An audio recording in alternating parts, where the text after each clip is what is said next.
Our third day began in Compiègne. After getting to the hotel late the night before and getting a bad night's sleep into the bargain as well, because there was traffic moving around in the car park behind the hotel. Some guy in a van with a loud reversing beeper offloading pallets at 4 o'clock in the morning didn't help matters either. But anyway, we got up and had the breakfast and had a look around Compiègne itself. Now, there was a church there, a kind of cathedral, and it was early in the morning, so there wasn't too many places open. We didn't actually get to see much in Compiègne, but we went on out the road to the site of where the Armistice for the First World War was signed. It's in the middle of nowhere. It's actually in a forest in the middle of nowhere, where two trains pulled in, one either side, one with the Allied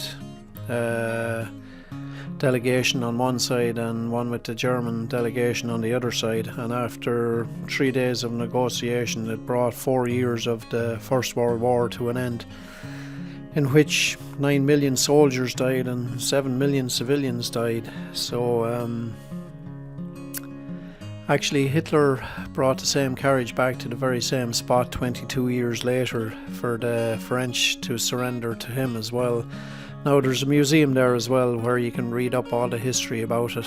But we spent a couple of hours there before making our way on to our next stop, Amiens in France. Now, the fact that we didn't get to Compiègne till late the night before, and I got a bad night's sleep as well, just meant that I probably didn't enjoy Compiègne as much as I probably could have. But having said that, it was still good to see where the Armistice was signed.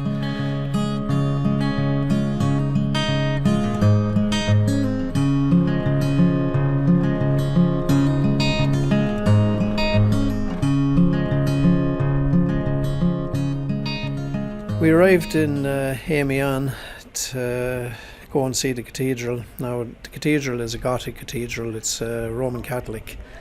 It was built between 1220 and 1280. Now, it's actually jaw-dropping to look at it, to think that they could build something like that back then. The sculptures on the exterior and interior of the church, they're just, you could stand there looking at them all day. There's just so many of them and they're so well done. Now, the cathedral and town of Amiens also has close links with the First World War, as it's close to the battle site of the Somme. The Somme River actually runs through Amiens, and there's a lot of plaques on the inside of the cathedral dedicated to the memory of the soldiers that fought in defence of the town and the cathedral. So it was really good to see that. The inside of the cathedral is just as impressive as the outside. I think it's just the sheer size and scale of the place, and the attention to detail it's beyond anything I've seen before. It's actually incredible to think that they could build that back in the 1200s, and to think all the technology and everything we have today, and I don't think we'd ever be capable of building anything on that scale again or to that detail.